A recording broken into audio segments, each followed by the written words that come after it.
अस्सलाम वालेकुम वरहमतुल्लाहि वबरकातुहू Saleem. Welcome to my YouTube channel सीलेट्स। स्टूडेंट्स, आज हमने नाइन्थ क्लास की केमिस्ट्री का हमने फर्स्ट चैप्टर स्टार्ट किया हुआ और लेक्चर नंबर 6 करना है आज, जिसमें हम डिस्कस करेंगे एटॉमिक नंबर को, एटॉमिक मैसेज को और रिलेटिव एटॉमिक मास को। अब एटॉमिक नंबर को डिस्कस करने के लिए अब हम एटम की बात कर रहे हैं तो हमें फिर एटम ड्रॉ करना होगा। तो पहले हम एटम ड्रॉ करते हैं। This is nucleus. न्यूक्लियस के अंदर हैं न्यूट्रॉन्स और protons. First shell, second shell.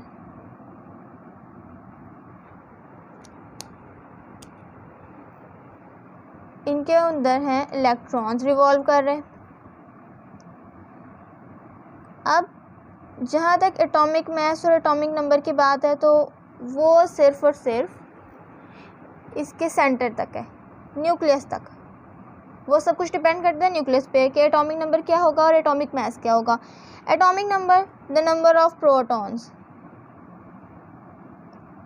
इसको हम कहते हैं एटॉमिक नंबर। जितने भी एक एटम के अंदर न्यूट्रॉन्स हैं, जितने भी एक एटम के अंदर प्रोटॉन्स हैं, उनको हम एटॉमिक नंबर कहेंगे। फॉर एग्जांपल कार्बन के पास होते हैं 6 प्रोटॉन, ऐसे इसका एटॉमिक नंबर भी 6 है। हाइड्रोजन के पास है 1 प्रोटॉन, इसका एटॉमिक नंबर 1 है। नाइट्रोजन के पास है 7 प्रोटॉन्स, इसलिए इसका एटॉमिक नंबर है 7। ऑक्सीजन के पास है 8 प्रोटॉन्स, इसलिए ऑक्सीजन का एटॉमिक नंबर है 8। एटॉमिक नंबर को हम रिप्रेजेंट कैसे करते हैं? रिप्रेजेंटेशन इसकी कैसी है? रिप्रेजेंट करते हैं इसको जी से। ठीक है, अब चलते हैं नेक्स्ट एटॉमिक मास की तरफ। ठीक है जी, अब देखते हैं कि एटॉमिक मास क्या है। एटॉमिक नंबर था नंबर ऑफ प्रोटॉन्स और एटॉमिक मास है number of protons plus neutrons. जब ये दोनों मिल जाएंगे तो फिर बनेगा atomic mass. Got it? Atomic mass को किससे रिप्रेजेंट करते हैं? एटॉमिक मास को रिप्रेजेंट करते हैं ए से। अब एटॉमिक मास को कैलकुलेट करने का एक फॉर्मूला है हमारे पास, A = G + N।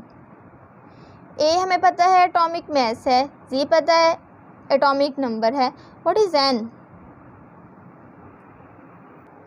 जब हम सिर्फ और सिर्फ न्यूट्रॉन्स की बात करेंगे, यहाँ पे देखिए मैंने न्यूट्रॉन्स को एन से रिप्रेजेंट किया, ये वही एन है। Number of neutrons, atomic number and atomic mass. अगर हमें इन तीनों चीज़ों में से कोई सी 2 चीज़ें मालूम हैं तो हम तीसरी चीज़ फाइंड कर सकते हैं। फॉर एग्ज़ाम्पल, अगर मेरे पास एक एटम है जिसका मुझे बता दिया गया है कि उसका एटॉमिक मास जो है वो 238 है, फिर मुझे बता दिया कि उसका एटॉमिक नंबर जो है वो 92 है, और मुझे कह दिया कि n फाइंड करें। अब n कैसे फाइंड करूँगी? ये फॉर्मूला पुट करूँगी, A = G + N। n को लहदा कर लेंगे, जी यहाँ से जब इस साइड पे आएगा तो ये माइनस साइन चेंज हो गया। वैल्यूज़ पुट की, 238 - 92। What is the answer? Answer is 146। Number of neutrons find कर लिया। अगर मुझे कहता है नंबर ऑफ प्रोटॉन्स भी फाइंड करें तो नंबर ऑफ प्रोटॉन्स क्या होंगे? As we know that number of protons are equal to atomic number. जैसा कि हमें पता है कि नंबर ऑफ प्रोटॉन्स जो है वो एटॉमिक नंबर के बराबर होते हैं। उसने हमें प्रोटॉन भी फाइंड करने के लिए कह दिया, तो हमें कुछ करने की ज़रूरत है, सिंपली हमें पता चल जाएगा कि जो नंबर ऑफ प्रोटॉन्स हैं वो एटॉमिक नंबर ही है। सो नंबर ऑफ प्रोटॉन्स लिखेंगे और आगे जितना हमारे पास एटॉमिक नंबर था वही लिख देंगे, तो वो हो गए नंबर ऑफ प्रोटॉन्स। अब हम ज़रा एग्जांपल्स देखते हैं एटॉमिक मास की। कार्बन का एटॉमिक नंबर था 6 इसके अंदर थे प्रोटॉन, इसके अंदर न्यूट्रॉन्स भी 6 होते हैं। कार्बन के 6 प्रोटॉन,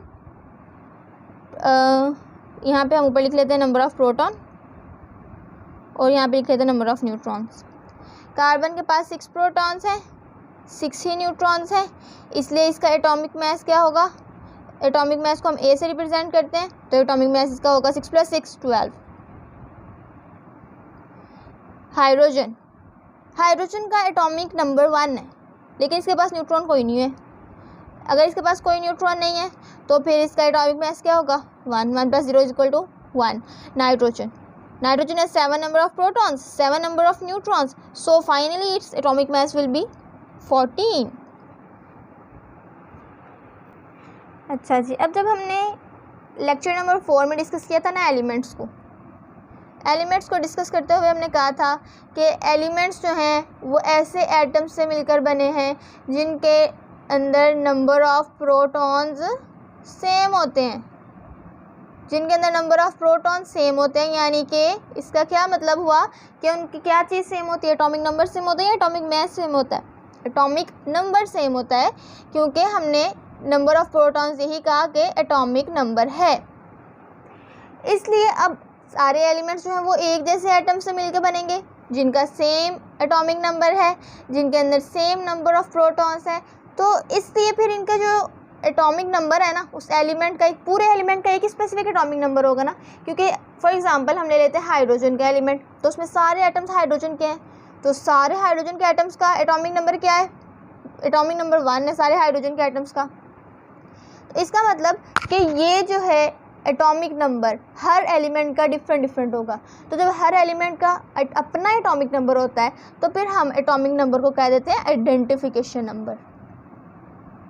वो उसकी आइडेंटिफिकेशन करता है, उसकी पहचान करवाता है। अगर हमें सिंपली सिर्फ इतना सा बता दिया जाए कि आपको एक एलिमेंट दिया गया है जिसका एटॉमिक नंबर ये है, तो आपको उससे पता चल जाएगा कि ये एटॉमिक नंबर फलां एटम का है, तो इसका मतलब कि ये एलिमेंट जो है ये वही है। फॉर एग्जांपल आपको दे दिया गया आपको एक एलिमेंट दे दिया गया, कह दिया गया कि उसका एटॉमिक नंबर 7 है, तो आपको फ़ौरन से पता चल जाएगा कि ये तो नाइट्रोजन है। यहाँ पे हमारा एटॉमिक नंबर और एटॉमिक मास का टॉपिक वाइंड अप होता है। अब नेक्स्ट होता है relative atomic mass. Atomic mass से ही नेक्स्ट डिराइव्ड है relative atomic mass. So what is relative atomic mass? अच्छा जी, अब इसको आप रिलेटिव एटॉमिक मास कहें या रिलेटिव एटॉमिक मास कहें, इट्स अप टू यू। अब रिलेटिव एटॉमिक मास या रिलेटिव एटॉमिक मास, इधर देखें रिलेट क्या, इससे क्या मतलब है इसका कि हम कंपेयर कर रहे हैं। रिलेटिव एटॉमिक मास कि ऐसा एटॉमिक मास जो कंपेयर करके लिया गया है। अब हमें पता है एटम बहुत स्मॉल है, बहुत छोटा सा atom. 1 drop of water contains millions of atoms. पानी के कतरे में कई लाखों करोड़ों एटम हो सकते हैं। तो अब उन एटम्स का मास कैसे फाइंड करें? तो हमने जब भी किसी भी चीज़ का मास फाइंड करना होता है, फॉर एग्जांपल हमारे पास एक स्टोन है, हमें उसका मास नहीं पता, हम उसका मास कैसे फाइंड करते हैं? पहले होता था तराजू, फिजिकल मेजरिंग बैलेंस, इस तरह उसके ये था तराजू। यहाँ पे हम रखते थे वेट्स, यहाँ पे रखते थे कोई भी चीज़ जिसको मेजर करना है, और फिर यहाँ से इसको होल्ड करते थे। तो अगर तो ये वेट्स ज़्यादा है तो ये वाली साइड नीचे चली जाएगी और ये ऊपर चला जाएगा। अगर वेट्स कम है और यहाँ पे जो रखी हुई चीज़ है वो ज़्यादा है, उसका मास ज़्यादा है, तो ये नीचे चला जाएगा। पहले ये चीज़ जो है इसको यूज़ किया जाता था, पहले तराजू को यूज़ किया जाता था ताकि आप किसी भी चीज़ का मास मेजर कर सकें। अब तो आ गए हैं इलेक्ट्रॉनिक मेजरिंग बैलेंसेस आ गए हैं। तो यहाँ पे हमने क्या किया, आपने देखा कि हमने कंपेयर किया, ये भी इसका अपना मास था, इसका अपना मास है, लेकिन क्या था कि हमें इसके मास का पता था। यहाँ पे जो चीज़ रखी थी उसके मास का पता था कि वो मास, फॉर एग्ज़ाम्पल आपने यहाँ पर मास रखा 12, ठीक है। यहाँ पे जो चीज़ रखी है उसका मास नहीं पता, लेकिन क्या हुआ कि ये नीचे चला गया। पता चल गया कि इधर जो मास रखा है, इधर जो वेट रखा है वो हैवी है इस वाले से। लेट्स सपोज यहाँ हमने स्टोन रख लिया, स्टोन से हैवी है यहाँ पर रखा हुआ वेट। अब हम क्या करेंगे, इस वेट को डिवाइड कर लेंगे। लेट्स सपोज हमने इसको डिवाइड कर लिया 6 पार्ट्स में। अब जो 6th पार्ट था उसको हमने यहाँ पे रखा, ठीक है। ये एक वेट था, हमने इसको 6 पार्ट्स में डिवाइड कर लिया, 1 2 3 4 5 और 6, 1 2 3 4 5 और ये 6 पार्ट्स में डिवाइड कर लिया। अब ये इतना सा एक पार्ट हमने इक्वल पार्ट्स में डिवाइड करना है, I couldn't divide but let's suppose कि हमने इसको इक्वल पार्ट्स में डिवाइड कर लिया। अब ये वाला जो पार्ट है, एक पार्ट, पहले हमने इस पूरे वेट को रखा था यहाँ पे, अब हम सिर्फ इस एक पार्ट को रख रहे हैं। इस एक पार्ट को रखा यहाँ पे, फिर भी क्या हुआ कि फिर भी इस साइड से बैलेंस नीचे गया, जिससे हमें पता चल गया कि यहाँ पर अभी भी वज़न ज़्यादा है। ठीक है, अब हम क्या करेंगे, अब हम लेट सपोज कि वही जो वेट था हमारे पास, हम उसको 6 इक्वल पार्ट्स में नहीं, हम उसको 12 इक्वल पार्ट्स में डिवाइड कर लेते हैं। 1 2 3 4 5 6 7 8 9 10 11 एंड 12 इक्वल पार्ट्स में डिवाइड कर लिया। अब हमने एक पार्ट ले लिया, अब उस एक पार्ट को यहाँ पे हमने रखा। अब जब रखा तो अब ये दोनों बराबर हो गए, तो हमें पता चल गया कि इस स्टोन का वेट कितना है, क्योंकि हमें पता था इस इतने से पार्ट का वेट कितना है। पहले था अगर वेट 12, जब हम लोगों ने 12 को 6 पार्ट्स में डिवाइड किया तो हमारे पास आंसर क्या आया, हमारे पास आंसर आया 2। लेट्स सपोज कि हमने यूनिट साथ लिया हुआ था किलोग्राम, हम केजी में भी मेजर करते हैं वेट को, हम ग्राम्स में भी मेजर करते हैं, लेकिन यहाँ पे हमने केजी लिया। इसका आया 2 kg, लेकिन जब हम लोगों ने इसको 12 पार्ट्स में डिवाइड किया, 12/12, तो हमारे पास आया 1 kg। अब क्योंकि हमें इसका मैस पता था, जब हमने इस वाले पार्ट को इस बैलेंस पे रखा तो हमें पता चला कि इसका पार्ट जो है वो, इसका जो मैस है वो 1 किलोग्राम है, तो ऑब्वियसली इसका मैस भी 1 किलोग्राम होगा, क्योंकि अब ये बैलेंस हो गया। पहले बैलेंस नहीं हो रहा था, जब पूरे का पूरा रखा था तो तब भी नीचे की तरफ आ रहा था।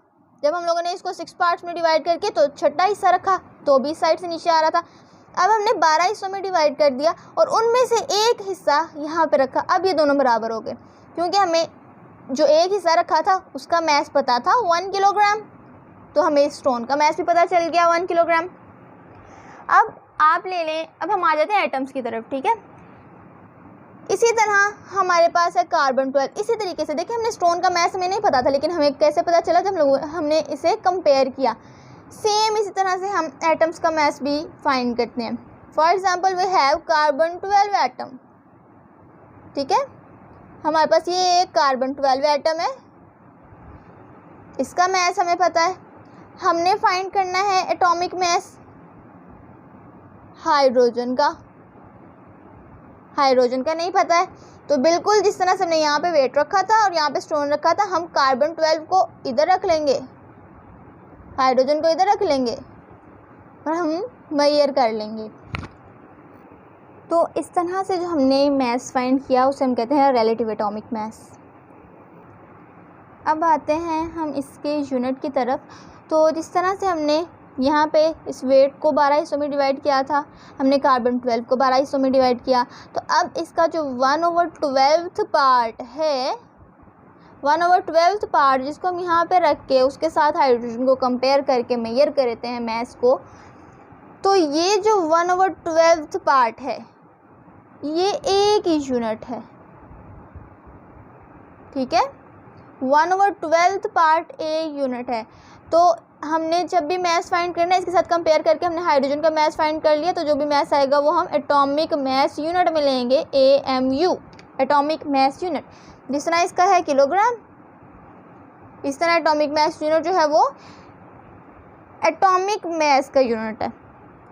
ठीक है, जिस तरह से हमने मैस का यूनिट किलोग्राम रखा हुआ है, इसी तरह से हमने एटॉमिक मैस का यूनिट AMU रखा है। किलोग्राम के सिंबल क्या है, kg, और एटॉमिक मैस के यूनिट के सिंबल क्या है, AMU।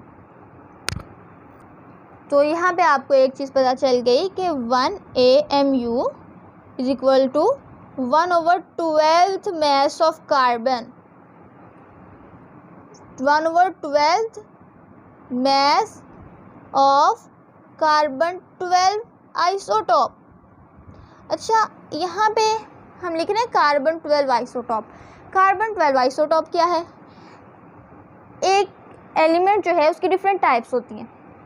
वो डिफरेंट टाइप्स किस बेस पे होती हैं कि उसके अंदर नंबर ऑफ़ न्यूट्रॉन्स जो हैं वो डिफरेंट होते हैं। नंबर ऑफ़ प्रोटॉन्स सेम होते हैं लेकिन नंबर ऑफ़ न्यूट्रॉन्स डिफरेंट होते हैं।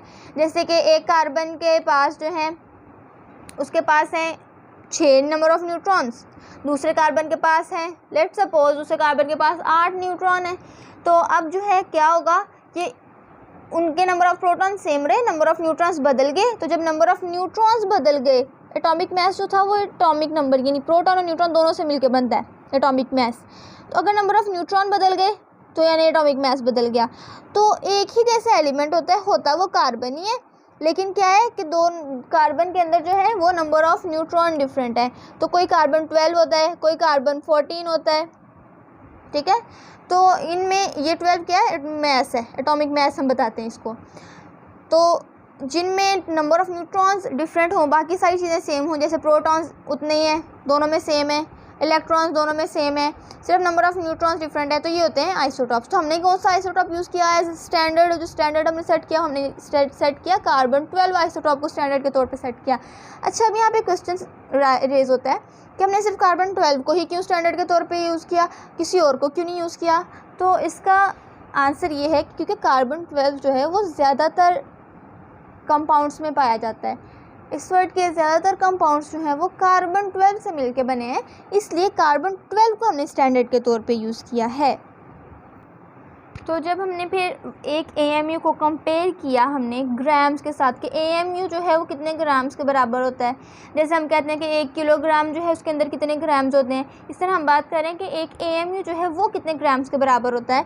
तो 1 AMU is equal to 1.66 multiply 10⁻⁻24 gram. So that's it, ये था हमारा आज का लेक्चर। दैट्स इट स्टूडेंट्स, ये था हमारा आज का लेक्चर। आई होप आपको अच्छा लगा होगा और समझ आ गई होगी। तो अगर कोई भी क्वेश्चन हो तो कमेंट सेक्शन में ज़रूर पूछिएगा, इंशाल्लाह मैं कोशिश करूँगी कि ज़रूर रिप्लाई करूँ। अपना ख्याल रखिएगा, हमारी अगली वीडियो तक फिर मुलाकात होगी। अल्लाह हाफिज़।